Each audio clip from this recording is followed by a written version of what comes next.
Good morning, students.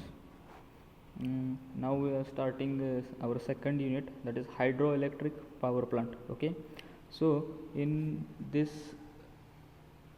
power plant, that is hydroelectric, means hydro means water and electric means electrical energy. So how we can generate the electricity from the water, that will be discussed in this unit number 2, that is hydroelectric power plant. Okay, so basically firstly we see how the energy conversion in hydro power plant. Okay, so hydro power plant मध्ये जे काय energy conversion होणार आहे म्हणजे how we can generate the electrical energy from the water. Okay, so in the hydroelectric power plant there is an water is in the dam. So in this given diagram showing that the water is in the dam.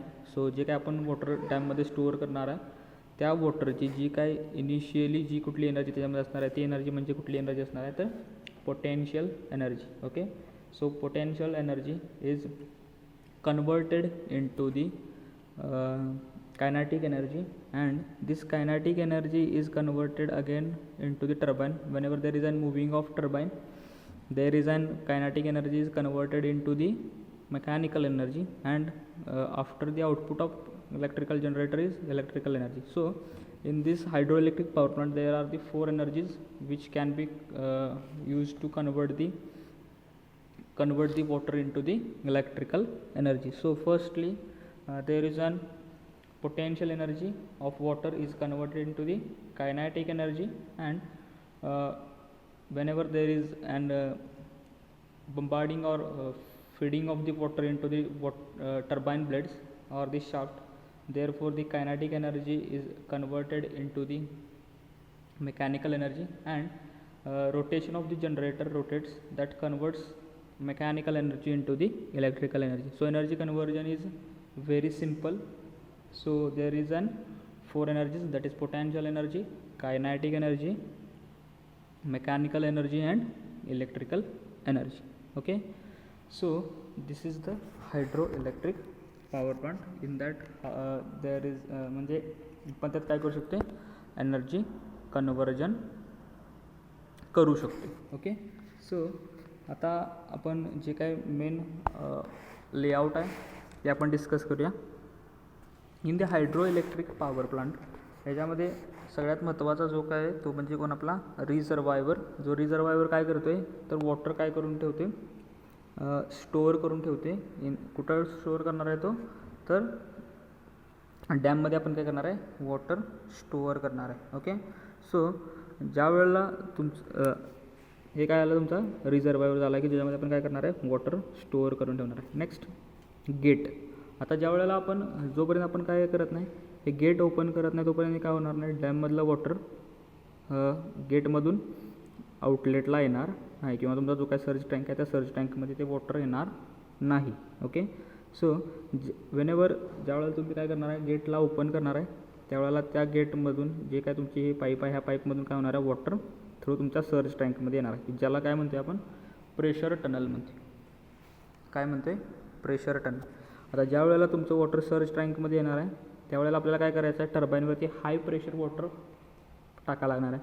जर हाय pressure water टाकलं नाही तर काय होणार आहे turbine त्या स्पीडनं काय होणार नाही मूव्ह होणार नाही. म्हणून जे काय तुमचा पेन स्ट्रोक आहे त्या पेन स्ट्रोकमधून आपण वॉटर कुठं फेड करणार आहे टर्बाईनवरती काय करणार आहे फेड करणार आहे. ओके, आफ्टर दॅट टर्बाईन ज्या वेळेला तुमचं जे मूव्ह होणार आहे टर्बाईन मूव्ह झाल्यावरती काय होणार आहे टर्बाईन मूव्ह झाल्यावरती काय होणार आहे तर त्याचं कन्वर्जन कुठं होणार आहे मेकॅनिकल एनर्जीचं.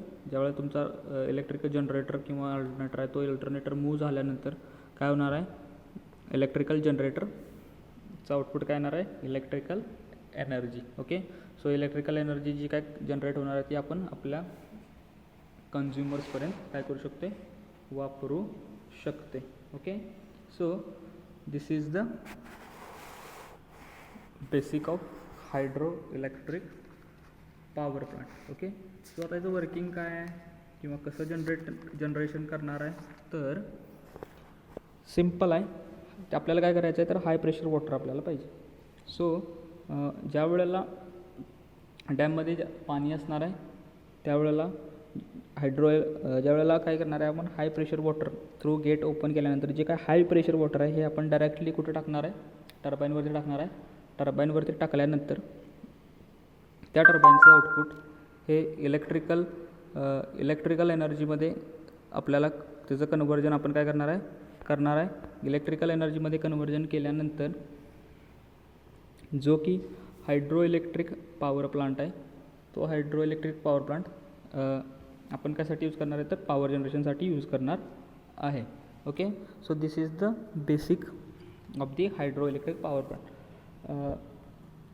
आता ह्याच्यामध्ये एक ड्राफ्ट ट्यूब दाखवली. त्या ड्राफ्ट ट्यूबचं पर्पज काय, जर समजा जे काय आपण टर्बाईनवरती वॉटर फेड करणार आहे, सपोज ते वॉटर जर समजा जे शिल्लक राहिलेलं वॉटर आहे ते वॉटर आपण जे की बाहेर सोडणार आहे, ओके, त्यासाठी काय केलं त्यांनी तर ड्राफ्ट ट्यूब काय केला आहे यूज केलेला आहे. Okay, so this is the basic terminology of the hydro electric power plant. Okay, so next point that is a classification of hydro power plant.